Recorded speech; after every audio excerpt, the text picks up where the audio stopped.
The rookies hit the field, including the head coach and the general manager for the Miami Dolphins, as the culture starts to take shape and we start to see what that draft class is really starting to look like. As a coach, this past weekend was the best weekend of the spring to get back on the grass with the fellas. It's great to hear from all these Dolphins rookies. I'm sure we'll talk about all that and more here on the Squad Show. Fins up. It's the Dolphins Squad. Everything Miami Dolphins every week. Breaking down all the big hits and game-changing plays from South Beach. The way only the Locked On Podcast Network can. Sunshine, speed, and squad goals. The Dolphins Squad Show starts now. On your Monday, Jim Grieshaber, call me Grease, Jeff Zgonina, the former Dolphin, and the ultimate insider, Kyle Krabs of Locked On Dolphins. You can watch him and listen to him on all the same platforms, wherever you are with us right now, from YouTube right through all the audios and Roku OTT. Yeah, you know me. It's a Monday edition of the Squad Show, and it is brought to you today by FanDuel. Right now, new customers, you can bet just $5, get $150 in bonus bets if your first bet wins. Head to FanDuel.com to get started. And today we're going to be talking about the rookie camp as the rookies hit the field. Jeff Hafley involved. Jon-Eric, Sullivan, the coaches get their hands on the players for the first time. We're going to talk about the rookie buzz, some camp battles. Devon Achane's contract is hanging over the Dolphins, and some things happening around the league, as Kyle has written and talked about, that may affect that. And we'll talk about how that'll work. A little bit around the league, and that's our show for today. What's up, fellas? Happy Monday, Z. Yeah, well, thank you. Happy Monday to you, Grease. And very happy Monday to Kyle, as his whole family is overcoming strep throat on Mother's Day weekend, which is never fun, right, man? Yeah, it's not what we had dialed up. Let's just put it that way. All right. Well, what we have dialed up for a long time and what we've been waiting for, and Z, you said it in your intro. I want to start with you, man. As a coach, as a player, nothing ever beats just getting on the field. No, I mean, even if it's like a first OTA practice or even this rookie minicamp. And I know, they had the first minicamp, the new head coach, you get 3 minicamps. They had the first one, so you get in the field with that. But, this rookie minicamp, to get back on the field with the guys, your draft picks, some of the first-year players from last year. And then, some places you have, rookie tryouts, free agent tryouts, and you bring a bunch of guys in. It's just great to be back out there and doing football stuff, because over the last 3 months, you've been sitting in a room with no windows watching tape all for 10, 12 hours a day, and it gets to you after a while. But to be out in the grass and playing football again is a special time, because now the heat is on and time to get ready for the season. We start to build expectations even more, Kyle, for the rookies, obviously off that camp, and position switch for Kaden Proctor. High praise for Caleb Douglas. We get a little bit of a timeline on Chris Bell, all sorts of things. Jacob Rodriguez making the Zach Thomas comparison that we made last week here on the show. So lots of things coming out of rookie camp for us to chew on here today. Yeah, and it's a sampling, and we've been starving for a sampling, right? So I'm sure we'll hang on every word, but I'm with Z as far as just taking that first step of having functional activity and kind of not just the film work and having something new. It's great to hear from these guys, obviously, but this tone I'm sure will shift once the vets come in the room, and everybody, you have the whole team for OTAs, right? It's kind of that's me taking Z's stance from last week. It's like, yeah, it's all fine and dandy, right? But let's see how when it's a full 90 man, what it looks like, and then when it cuts to 53. So it's all smiles right now. It's cool to hear from these guys about, yeah, this is, the manifestation of the dream, and here we are. And you want to find out who's going to take all of these challenges in stride and then continues to do that all throughout the season, because it is such a marathon, and everybody's riding the high, from us, because football's back in some degree, in some capacity, to the guys on the field because it's their first time getting to put on a jersey. So I thought the interviews were great to hear from all the guys and the enthusiasm that they have. And I just hope that sustains itself as these levels get more and more extreme. Let's keep it with you, Kyle, for a second, and then get Z's reacts after that. What did you hear from the coaches, from the players? And this is maybe one thing where we talk about players being more pros when they come in, as opposed to past years with NIL and things like that in college ball. polish with the media for sure. Everybody seemingly saying the right things, but one thing is for sure, if you're listening to the words, now words are one thing and actions are another, but we got a bunch of dogs in there, Kyle.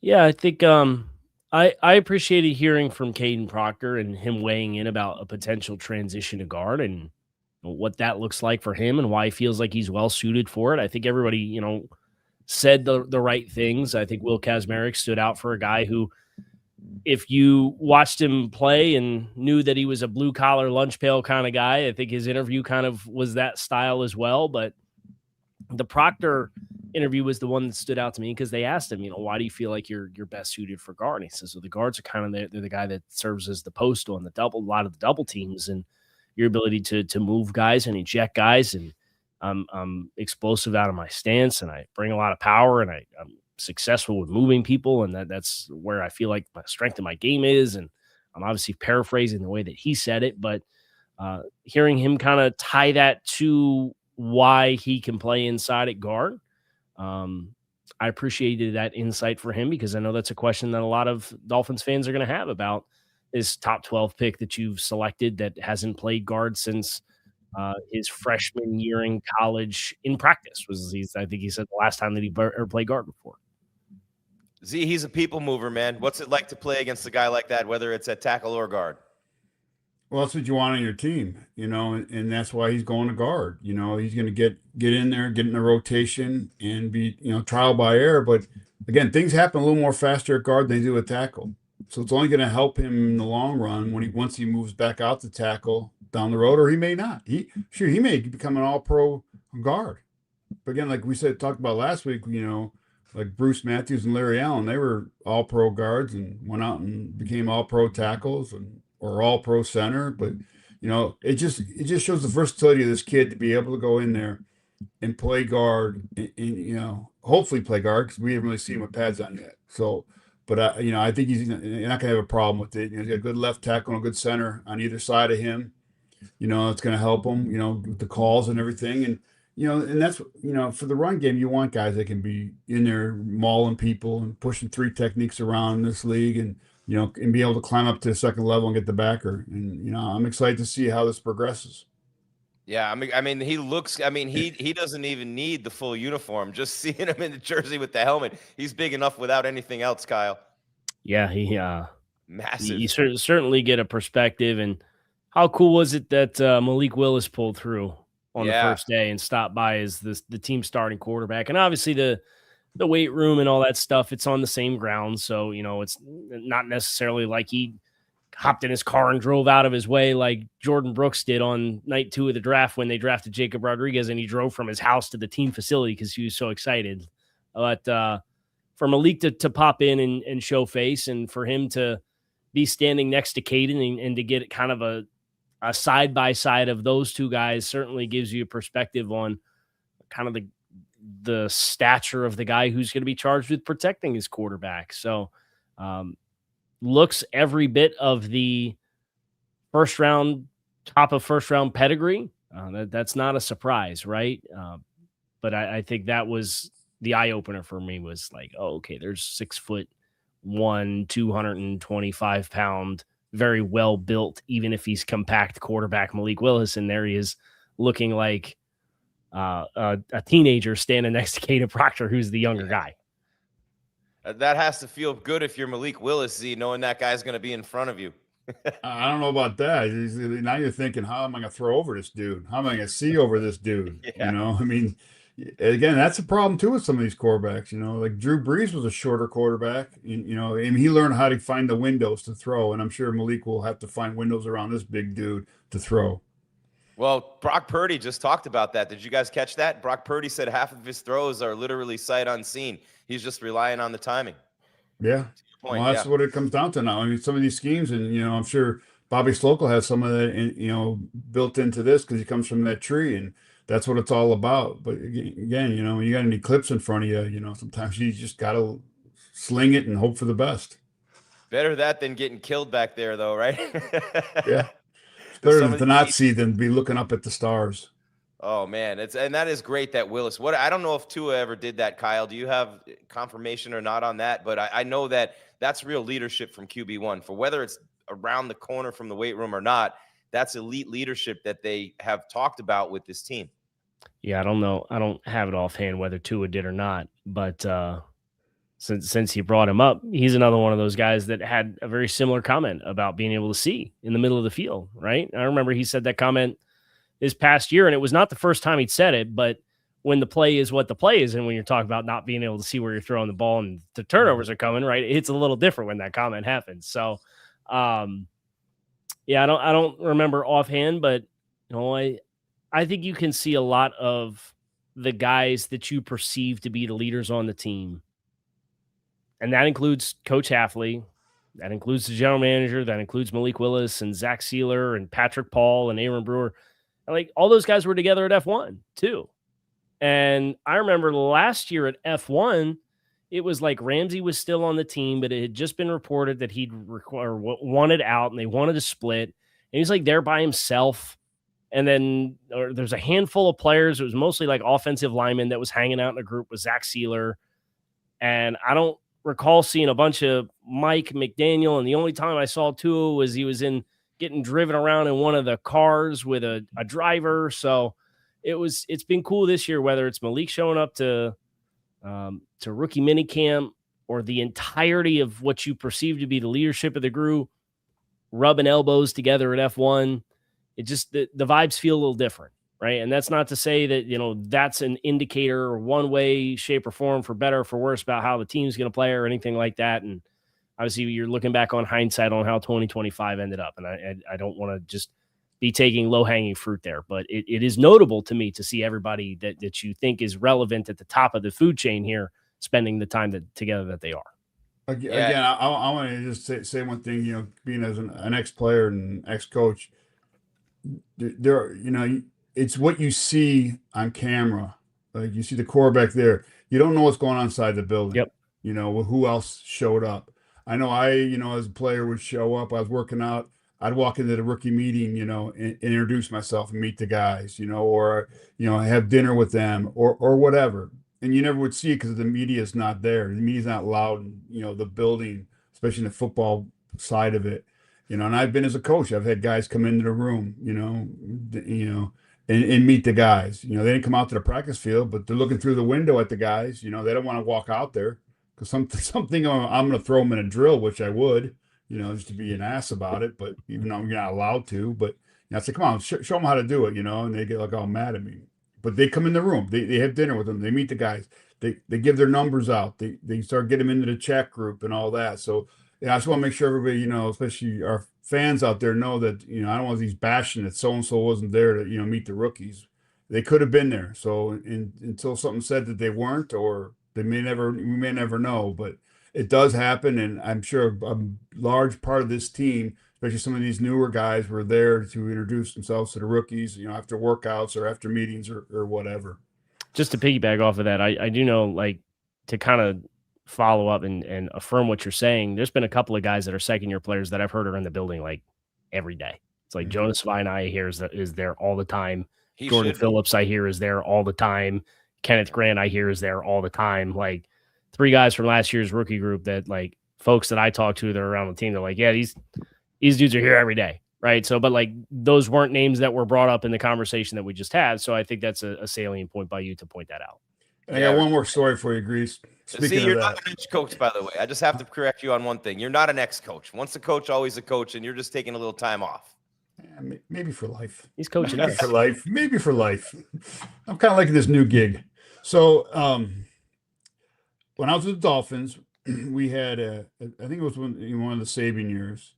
But anyways, we had the rookie camp, and they invited a lot of free agents, like Kyle Turley was there as a tight end, the old tackle. He came in as a tight end, trying to make the squad, and a bunch of older veterans. Well, Greets, I don't know if you're in there, Kyle, the old complex where they had the cubicles, or the bays of lockers, the D-line bay. Well, mine was on the end, and I had a refrigerator on the end, a little mini fridge for all my food and drinks and whatever. Well, I came in to get a workout in, and I always had the newspapers. I put the newspaper down. I went in the training room to grab some. Come back, my paper's gone. I'm like, ooh, this ain't good. I'm looking around. This dude comes walking out of the bathroom with my paper. Oh, really? I'd light him up in front of all the media. I berate him because that's what I was, it's my paper. Don't be taking it to the crapper and getting it all full of germs and stuff. Now I don't want the paper.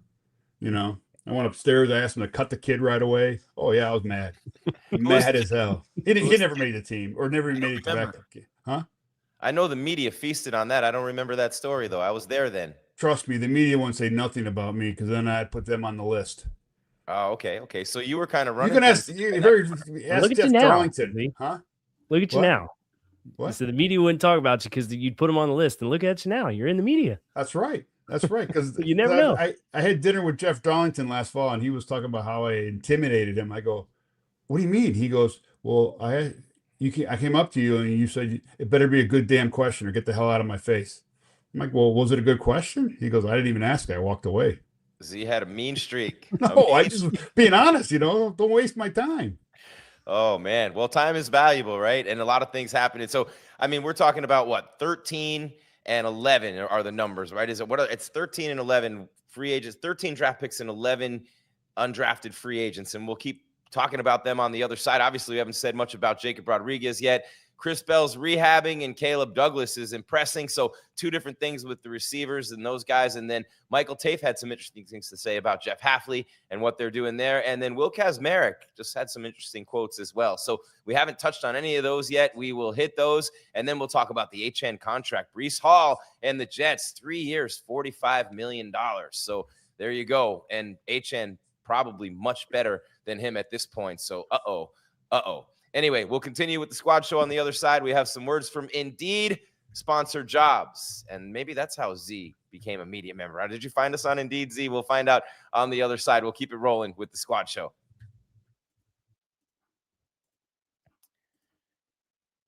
Indeed, right? Workplace chaos, deadlines stacking up, inbox overflowing, defensive tackles yelling at you, and the one position you still have to fill sitting open. When the pressure's on and you need the right hire, this is a job for Indeed sponsored jobs. Indeed sponsored jobs helps you reach the people who actually fit what you're looking for: skills, experience, location. So you're not just hoping the right candidates stumble across your post. And here's the stat that says it all. In the minute or less that I've been talking to you, companies just like yours made 27 hires on Indeed. 27, according to Indeed data worldwide. So if you're hiring, spend less time searching and more time interviewing candidates who check all your boxes with Indeed sponsored jobs. Less time searching, more time interviewing, less stress, less time, more results. When you need the right person to cut through the chaos, this is a job for Indeed sponsored jobs. And right now, listeners, viewers of the show, you're going to get a $75 credit just for being one of us here with the Squad Show and Locked On Dolphins. That's going to help your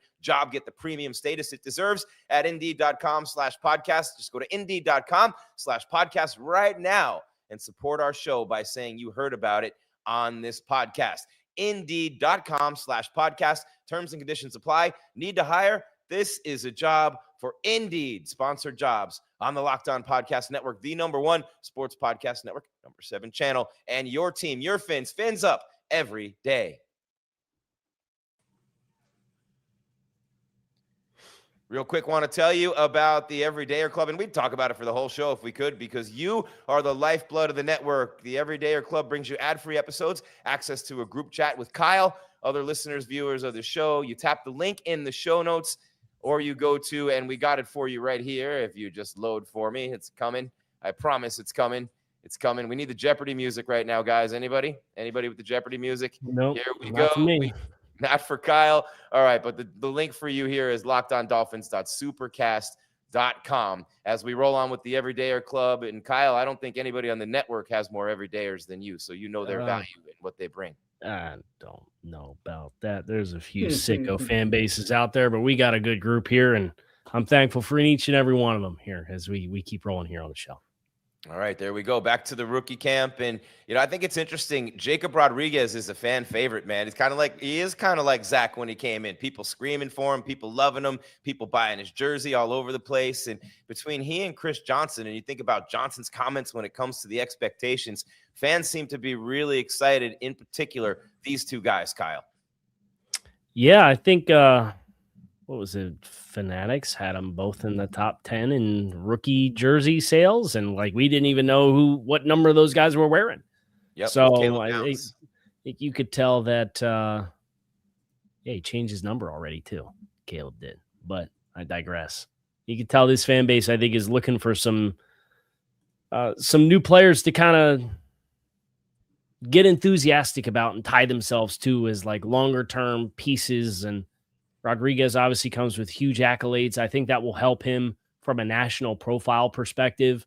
Right? I had talked about how last week, if the Dolphins had a defensive rookie of the year candidate, if Jacob Rodriguez starts the whole year, I think it could be him. And the argument that I made was, you got to remember who the voters are, right? It's not necessarily, I think Jacob Rodriguez is going to have the best rookie season of anybody in the history of the Miami Dolphins or the NFL, but if he's a productive player, the voters are going to resonate and recognize a household name who was a defensive player who won all of the awards that he did last year. It just helps with your individual brand awareness that will help you if you have the stats that put you in the conversation.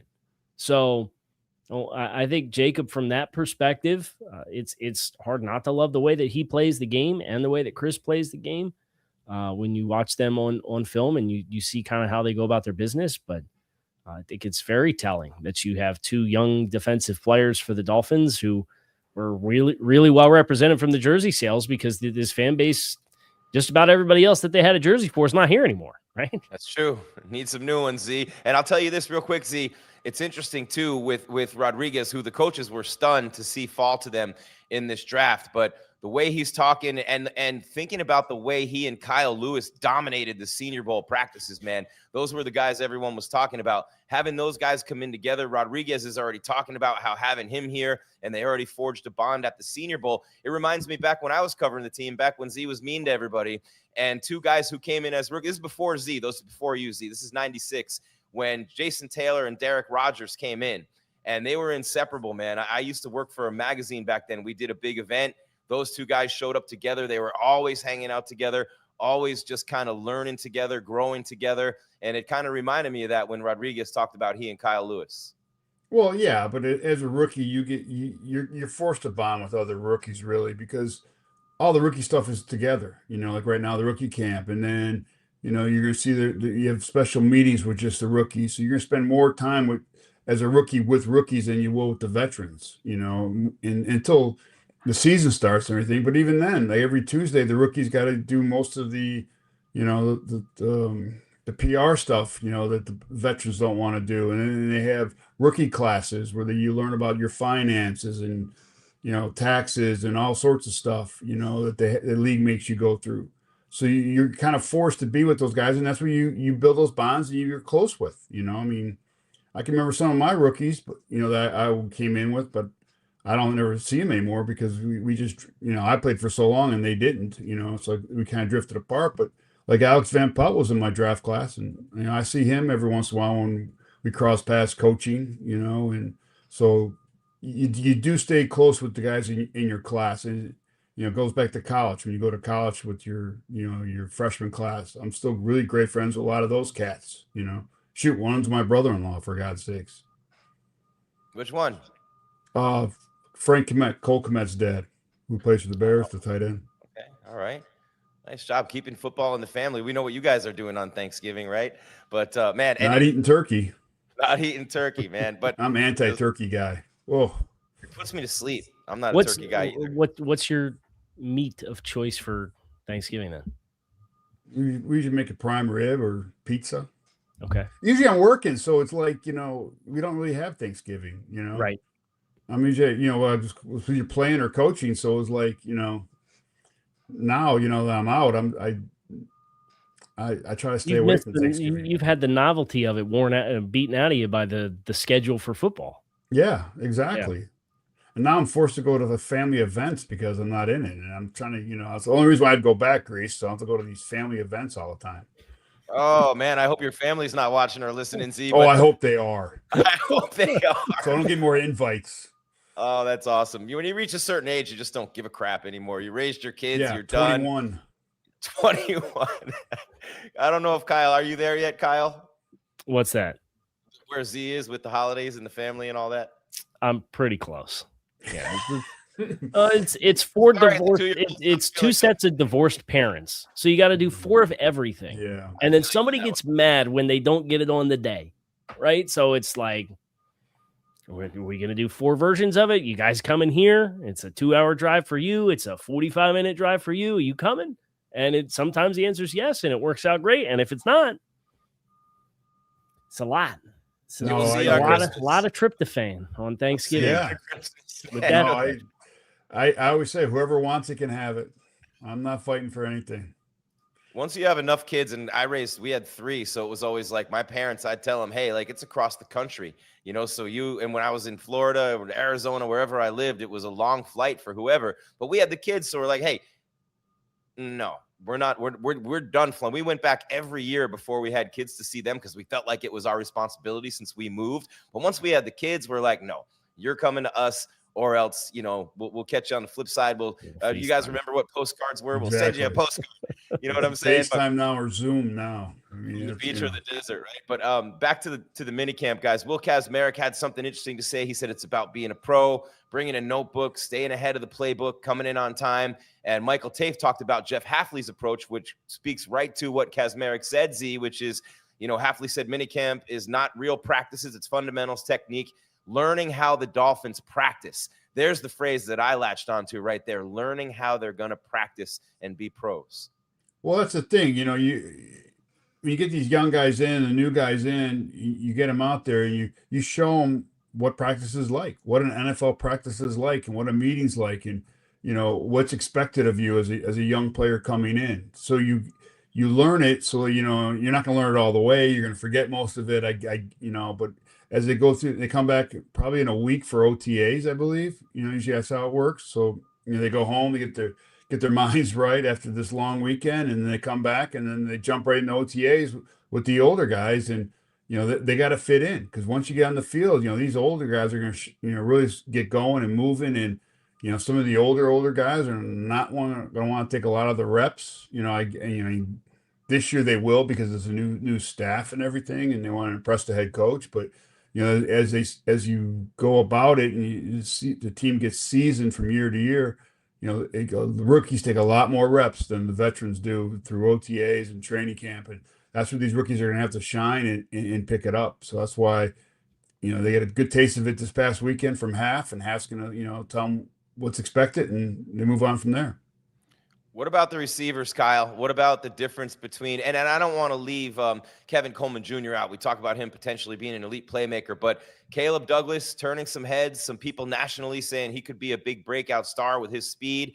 And at the time where people are talking about that, Chris Bell is rehabbing. So contrast there, and Bell maybe a little bit behind, and we'll get Z's take on that. But interesting contrast there between those two receivers who are really going to be counted on a lot in their rookie years. Yeah, and I think this says it all, right? Here's the target leaders for the 2025 Dolphins. Jalen Waddle, 100 targets.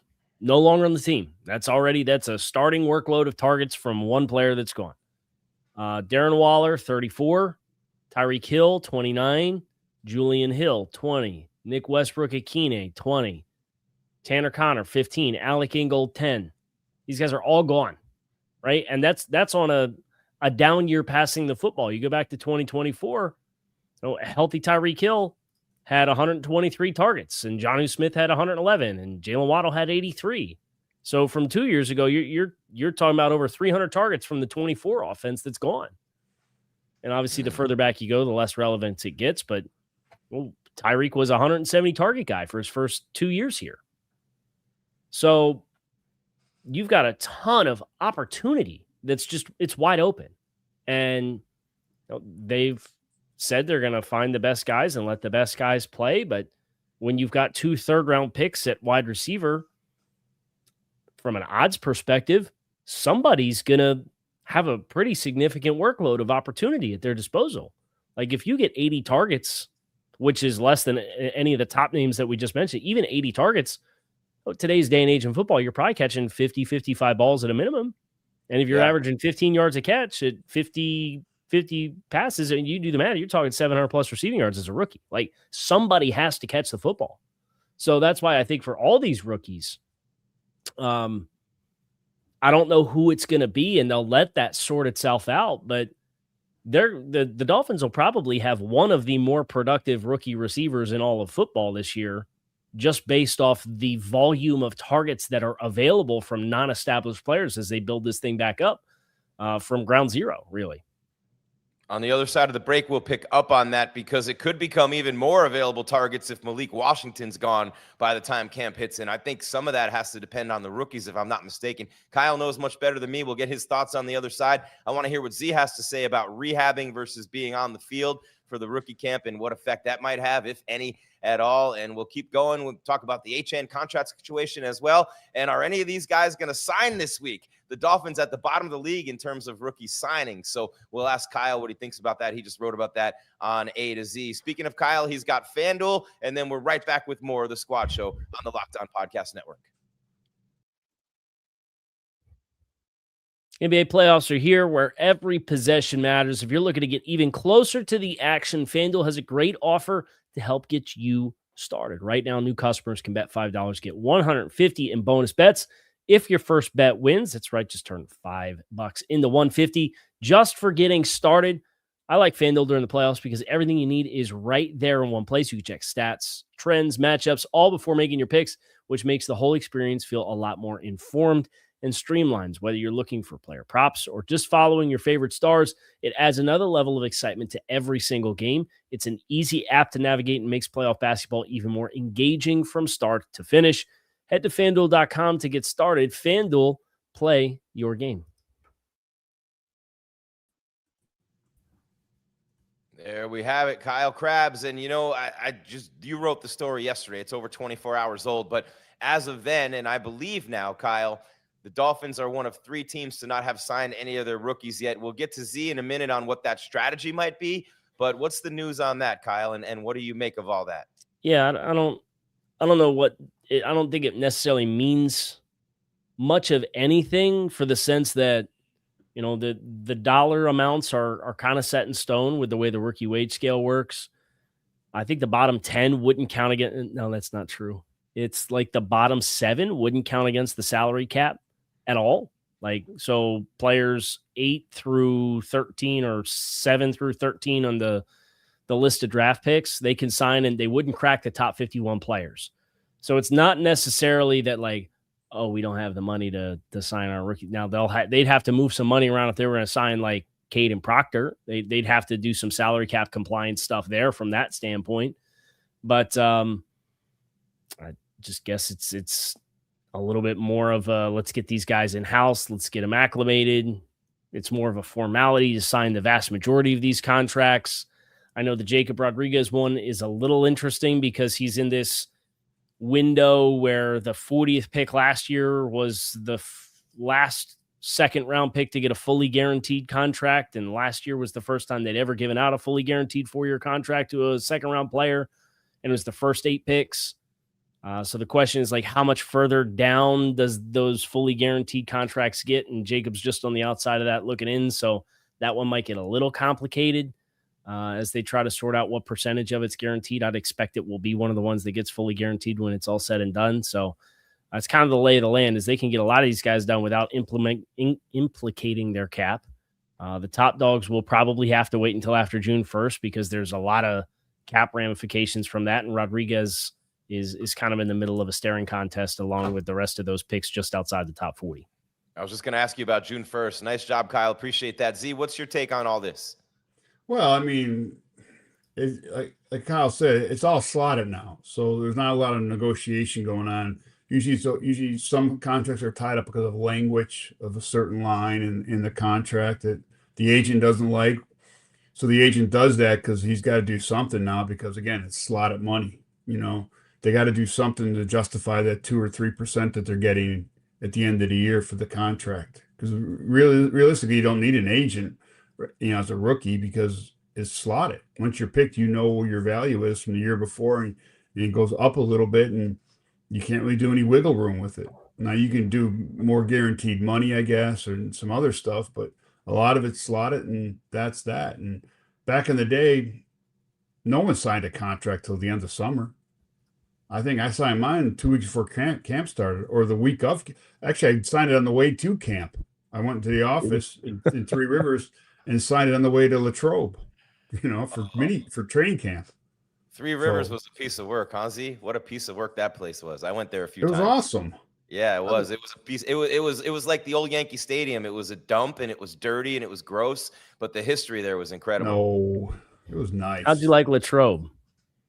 I liked Latrobe. Yeah, did you? I did one semester out at Indiana University of Pennsylvania, so like way out western PA stuff. So Yeah. Latrobe always gets a smile out of me. No. Even when I drive by it, I'd be like, oh, there's Latrobe. When I used to go drive from stop in Chicago. the dorms for old time's sake, huh? No. There's no air conditioning. We had to run our own air conditioners, and I was lucky. After my rookie year, I met a guy that owned a stereo theater business. So he came in and we did up my whole dorm room with projection screen and surround sound, and I was like, great. So I picked a rookie that I thought would never show up. I thought he was going to hold out. A tight end from University of Washington, Mark Bruner, one of my closest friends to this day. Son of a gun, signed early. Yeah. I'm like, you idiot. I was so pissed at him, that a roommate. I thought I'd at least get 2-3 weeks out of it, but Mark's a good man, and he was all happy. He was like, oh wow, this is what training camp is. Like, training camp, dude. huh? Yeah. Yeah. You got the best It room is in with the Zgonina. dorm, Yeah, he was the tight end on that undefeated Washington team that split with the Canes in '91, wasn't he? I think Bruner, he was. He'd have been a young guy though, because he got drafted in 95. 95. Yeah. So he was on the Washington team that snapped the Miami 58 game home streak for sure. I was at that game. I remember that game. It was one of the worst games I've ever been to. But yeah, man, fun stories. And I want to get your thoughts real quick, Kyle. I don't want to forget about Malik, because back and forth on him and whether he's going to be here or not. What's your take on that, Malik Washington? I'm not concerned about him not being here, just for the sense that they'll probably keep 5 or 6 wide receivers, right? Like most teams do. He's entering into his 3rd year. He's on a rookie contract. So you got 2 years of player control for a guy who was a 5th round draft choice. Like the dollar amounts there, it's effectively at this point, it's minimum salary, right? You get your guaranteed money, and then you get your minimum salary. So I think he's a guy with the playing experience and the special teams impact that he has. Even if he doesn't necessarily win the special teams job, I've got a really hard time seeing, unless somebody wants to trade you something of substance for him. I think that's the only avenue that I would look at Malik Washington and say, like, he wouldn't feel like a really strong bet to be on the team and be a part of the rotation. And I know we talked about it last week, but I'd say again, I think he has the chance to be a much more productive NFL receiver than what he had a chance to show last year, with 65 targets and 40 of them were within 5 yards of the line of scrimmage. And a lot of them were static routes, right? You're running a bubble, and you're losing ground to catch the football and then have to try to gain yardage after the catch just to get back to the line of scrimmage.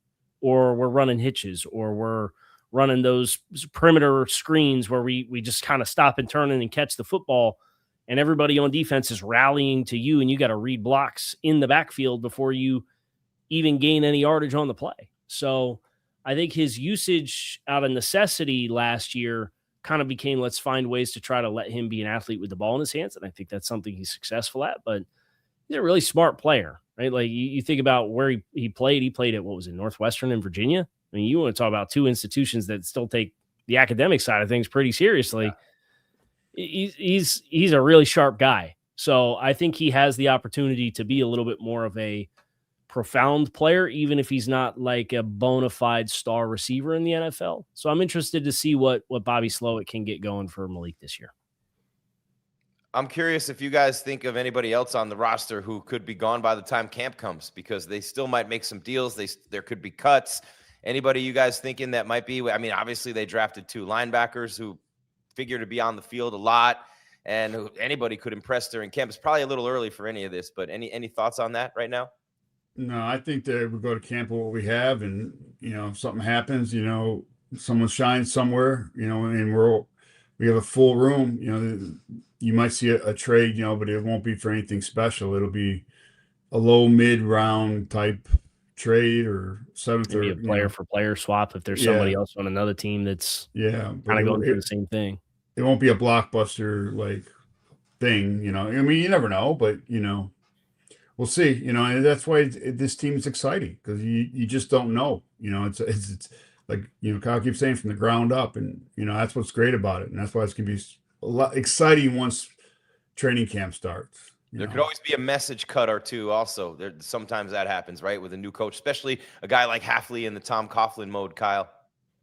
Yeah, I'd like to think you don't have any of those guys that would need to be the recipient of something like that. I think everybody's kind of already been put on notice, but at the same time, like to answer your first question, Grease, you know, if Jacob Rodriguez comes in here gangbusters, Tyrel Dotson is one of the guys with a significantly high, I say significantly, it's about $2.5 million is what he's owed this year, but that's double minimum salary. And he's in a contract year, and none of it's guaranteed. So maybe he's somebody that kind of gets floated out there if somebody needs some linebacker help. For, you know, he's been here 2 years, Tyrell has, and been a productive player. But obviously the style of linebacker that they're looking for, they kind of told you what they're looking for when they draft two linebackers, and they're both guys that are guys who play and thrive in space. And I think Tyrell's a little bit more of a downhill thump style player when he's at his best.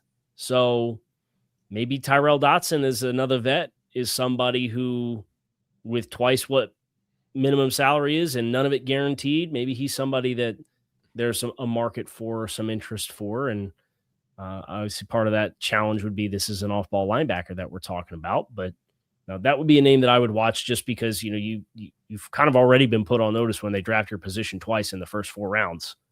And then if those guys come in and play well, I think all bets are off. Z, how many times did they draft your position, and did you give those guys the same treatment in taking them under your wing?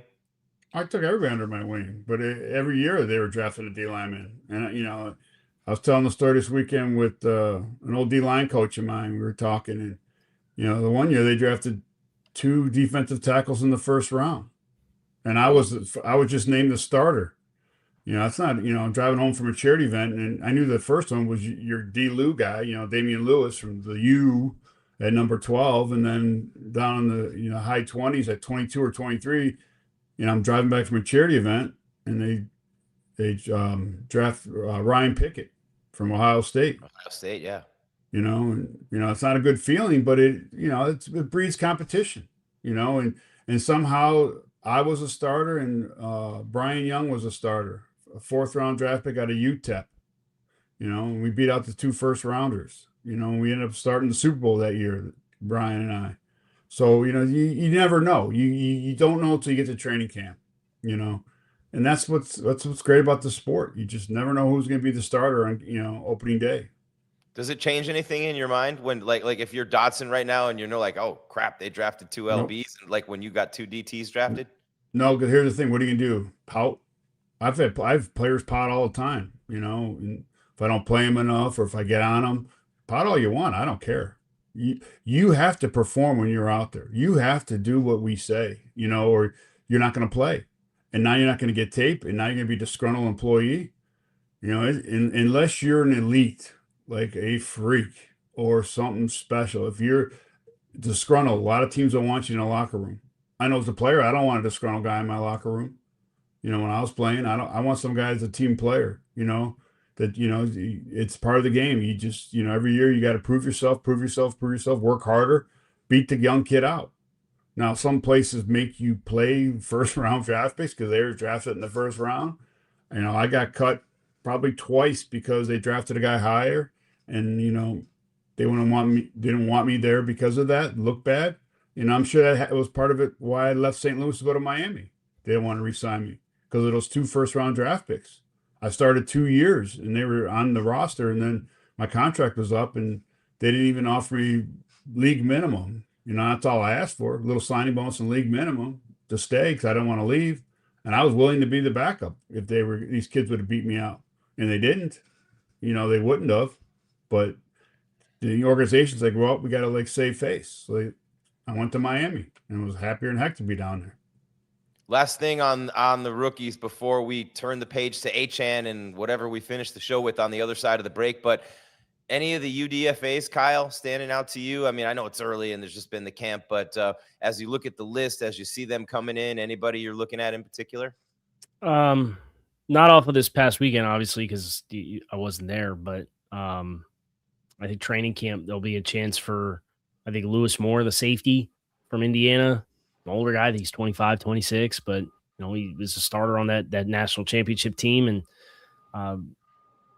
there's a whole lot of opportunity. We talked about the opportunity in the wide receiver room, the safety room. I kind of view the same way. So the guy comes in and really clicks with the system and communicates well and is reliable as far as tackling and angles. And even if you're not a splash player, I think that could be enough to get you some headway at safety. I think that's one to know. I think Mason Reiger at pass rusher and on the edge. He was a standout from the Shrine Bowl, had a good year this year. There was a medical thing that cost him a year. I think it was a lower body, a knee, something like that. So maybe that contributes to why he goes undrafted. But I think that room where you look at Josh Uche gets guaranteed money, but nobody else really of the guys that they added this year, nobody else has guaranteed money on that group. So I think those are two on the defensive side of the ball that I would certainly be keeping an eye on.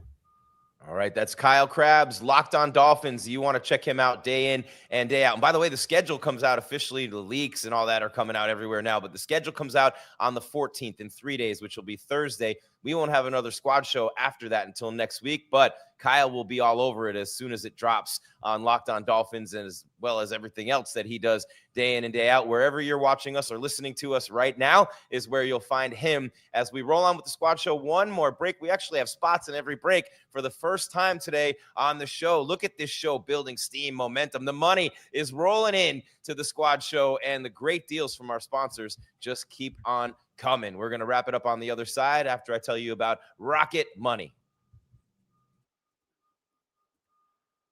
Rocket. Yeah, what a great song. Def Leppard in the 80s. Come on, if you've ever opened your bank account and thought, where did all my money go? You're not alone. Keeping track of subscriptions, spending, bar tabs, bills can get overwhelming fast. That is where Rocket Money comes in, helping you take control of your finances all in one place. Really easy, right? It tracks all your subs. I mean, that's one spot. You cancel the ones you don't need with just a few taps. We all have too many, and we probably have a lot of dupes as well. It automatically categorizes your spending. You can actually see where your money's going. You can set budgets, get alerts, stay on top of upcoming bills. It just makes everything feel more organized, just like this show, and gives you a clearer picture of your finances day to day. Rocket Money is a personal finance app that helps find and cancel unwanted subscriptions, monitors your spending, and helps lower your bills so you can grow your savings, investments, whatever you really want to do with that cash. Let Rocket Money help you reach your financial goals faster. Join at rocketmoney.com/lockedon. That's rocketmoney.com/lockedon for Rocket Money. Rocket, yeah, on the Locked On Podcast Network, your team every day. What a great song that was, Def Leppard. But man, Rocket Money definitely. I know that my money's been all over the place for a lot of years of my life, and we didn't have anything like Rocket Money, just like we didn't have anything like most of the sponsors we have in the modern world. But that's Jeff Zgonina. That's Kyle Krabs. I'm Jim Grieshaber. Call me Grease. We roll on with the squad show here on YouTube Live. Then we upload, you download. Spotify, Apple, iHeart, Stitcher, Podbean, wherever you go for your audio content to download or listen. And then, of course, Roku, OTT, over-the-top television. And Devon Achane was over-the-top television last year, one of the best top 3 running back in the league last year. I don't think anybody's going to debate that, and definitely not. And, you had the Breece Hall deal, 3 years, 45+ from the Jets. Kenneth Walker, 3 years, $45 million for the Super Bowl MVP from the Chiefs. Travis Etienne, 4 years, $52 million from the Saints. Javonte Williams, 3 years, $24 million from the Cowboys. But it's not the guys who have signed for those dollars, Kyle, because the Dolphins are worried about that. Then they better hurry up before Bijan Robinson signs that 3-year, $70 million deal that they're talking about for him, or Jahmyr Gibbs looking over $20 million a year. I mean, the numbers are just going to keep going up for those elite RBs. Yeah, I think if the Dolphins end up going third in this list, I think it will cost them money. If the Dolphins go first on this list, I don't even know that the Breece Hall contract influences where their negotiation price point lives. Because Breece had his first 1,000-yard rushing season this past year. He's got eight less touchdowns, having played one more season than Devon Achane. I think he's got 27 touchdowns in 4 seasons versus Achane has 35 in 3 seasons. So they're really not, from a production standpoint. Achane had 1,800 yards from scrimmage last year. They're just kind of in different stratospheres as players. So I think it resets what your expectation should be for the floor for Devon Achane, which is like, I think we're way past talking about James Cook's contract as being relevant for Devon Achane, because that was like $11.5 million per. Like that's dead and gone. Like, ain't no way you're getting him to sign for less than what Breece Hall just signed for, as a player who's been less productive, just signed this offseason to a 3-year deal, and very much is a precedent-setting floor. It's like, all right, well, now the conversation stops here if you're Achane side of the fence. So I think if you want to get Achane done first, you might get him just below McCaffrey, and he's at 19. So, like, you might be able to get Achane in the 18s, just when you're adjusting for the inflation of the salary cap from when that contract was signed a few years back. If you wait until after, I think, both Bijan Robinson and Jahmyr Gibbs, those guys both probably get above what Saquon Barkley got, which was 20.6. I think that would probably shift your floor even higher to above Christian McCaffrey. So I do think you're playing a waiting game here. And I know those other 2 guys, they probably want to be last, right? Because that's kind of the rule of thumb, is he who goes last gets paid most, because everybody just keeps coming in over the deal that got done before it. And that's how Dak Prescott ends up getting what he got in that year that everybody got all those monster contract extensions, and Dak got 60 because he walloped the Cowboys in negotiations. It was like 97% of the contract was fully guaranteed. He got $60 million per. It was a great deal for Dak. And it's because he signed so late when everybody else, the Jared Goffs, the Tuas, the Jordan Loves, all those guys ended up signing for 55 to 52, 51 and a half, whatever it ended up being. So they want to be last. So I think that's where who's going to ultimately bite the bullet out of these 3 teams now and say, all right, we just want it done, right? Like, what are you happy with? Let's get it done. And then I think those other 2 remaining parties will be happy that they have another contract to use, like what we're using the Breece Hall contract for. Like Bijan Robinson, Achane's 24 years old. So obviously you're willing maybe to give an extra year. I would say 4 years, $80 million for Achane right now. I would do it. I don't know what you guys think about that. At least 3 for 60. You're not getting them for less than 20. I don't think less than 20 million per. The question is, are you going to give him that 4th year at 24 years old? I don't know. It's a running back. So, that's always been the thing. These running backs, I know they're staying longer and they're being more productive later on, but they usually get beat up pretty good. So I don't know. I would assume, I would think it'd be a 3-year deal, and then,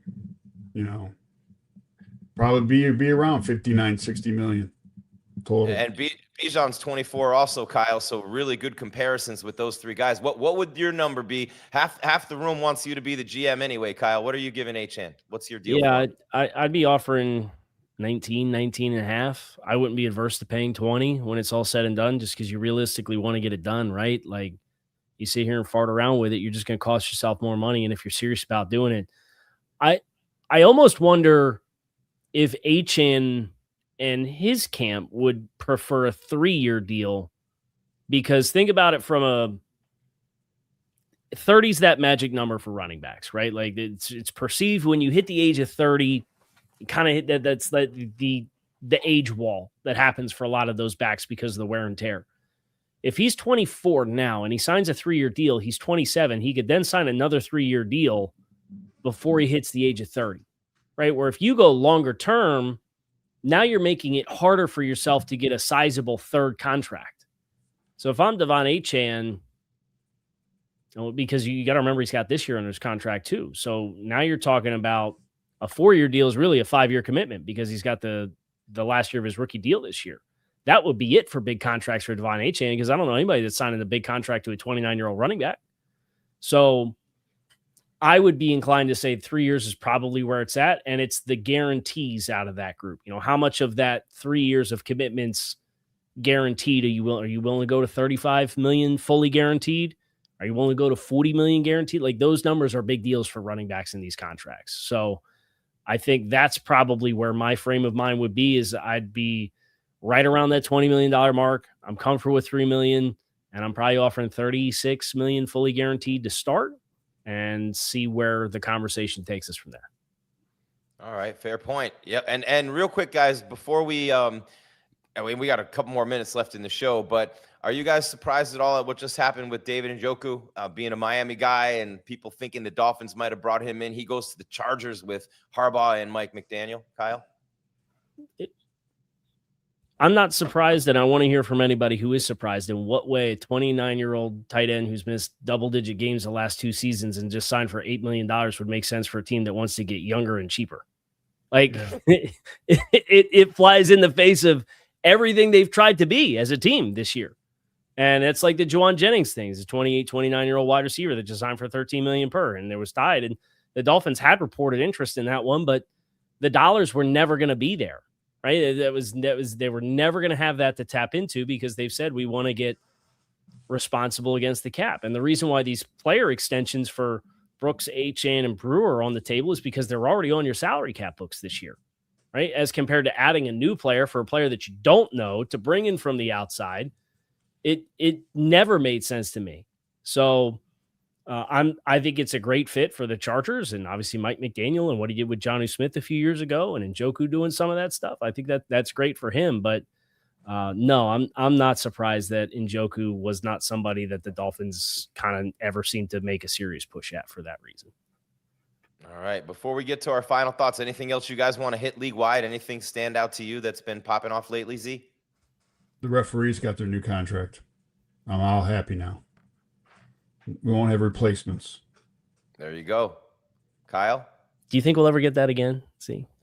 Replacements? Yeah, you think we'll ever get to that point where we'll get replacement referees again? Who knows? What was the temperature like with whatever you're willing to share? Because you were coaching at that time. Like, were you guys nervous about it? Like, leading up to games, were you like, oh man, like this is a new like variable that we don't know? Like, I don't want you to say anything that you wouldn't want to say, but I'm just kind of curious, like, what the in-house perception was of replacement refs. You just hope it was in your favor when they screwed up. Right. You know? Yeah. I mean, but like now, here's the great thing. Like the UFL, a lot of the stuff, gets tested out, in the league. Like now, you can throw the red flag for a call that was never called. Like if you see something, I saw, last night in the Orlando game, a holding call that was not even on TV, and they threw the flag, and who was it? Houston got the call. There was a 4th down call, and they had to stop. Orlando's going to take the ball over to win it, to kneel it at the end of the game, and shoot, Houston got another 4 downs off of it, So you hate to see that. To me, that's, that's a little dicey now, because, now you're taking it back to, Blandino in New York every 5 minutes, just to figure out the calls, Right. It's not, human error is still part of the game, because players and coaches have human error during the game, and you can't redo that. But now you can redo a missed call. That's where I have an issue, no matter what league it is, college, pro, or whatever. I don't think you should be allowed to do that, because that's part of the game, human error. I don't know, that ref in the co-main event at UFC 328 the other night made me wish every ref would be AI from now on. Well, it's all fixed, Grease. It's crazy, man. Crazy. Boxing but all and sports, horse racing. I said it on my show. We had 3.2 million viewers watching live on UFC 328. And I'm going, every official in every sport should be replaced with AI, done forever with every official. So you disagree with me, Z? Yeah. Yeah. I mean, yeah, whatever. Fun times anyway. But I want to give my final thought, because this mini camp got me excited. The rookie camp got me excited for the left side to the middle of that offensive line. And never mind if Jonah and Austin Jackson can put it together. Those are two really talented players. But putting Kaden Proctor in there next to Patrick Paul, between Aaron Brewer and Kyle, you've talked about this on Locked On Dolphins, but that really gets me excited. And if I'm Achane, that makes me want to sign a 3-year deal. Yeah. And I know we just kind of referenced guaranteed money, but Jeremiah Love getting drafted in the top 5 this year. He's got $53 million guaranteed at signing, which is almost $20 million more than the next highest running back contract that's ever been given out. So that's my final thought is as we go here, knowing what the guaranteed at signing figure is for these running backs. Saquon Barkley, 36. Ashton Genty, who was a top 10 pick last year, was 35.89. Kenneth Walker, 28.7 that he signed this year. Jeremiah Love obviously is way out in front of the pack because he just signed a rookie contract. So when you think about the Achane extension, that guaranteed at signing dollar amount, 35, 36, $36 million and $1. Like, do you want to give him that and put him over Saquon Barkley by $1? Like, those are the kinds of numbers that could maybe tilt getting a negotiation done if you're not going to put him at the top of the running back market, which is, I'm sure, what their camp is aspiring for. So that's the kind of the subplot to if and when a contract gets done, let's focus on what that guaranteed at signing figure is, because that's obviously what your hard and fast commitment is, locked and loaded for the contract, no questions asked. Yeah, the only thing as a player and an agent is you care about is the guaranteed money. That's it. I mean, you can have a huge number. You can say $300 million over 4 years, but what's my guarantee? Only 5? Oh, okay. I mean, no one cares about that big number. It's the guaranteed money that's going to be in my bank account whenever it gets there. It's always going to be there. So, I mean, again, if you just say you give them $40 million for 3 years, but it's all guaranteed, he might take it. I mean, that's just, it is what it is. It's guaranteed, and that's all that players and especially the agents, because now they say, hey, I got this guaranteed contract, it's guaranteed money, and now I can start pulling guys in a league where almost nothing is guaranteed. Z, what's your final thought? That was it. Go for the guarantee.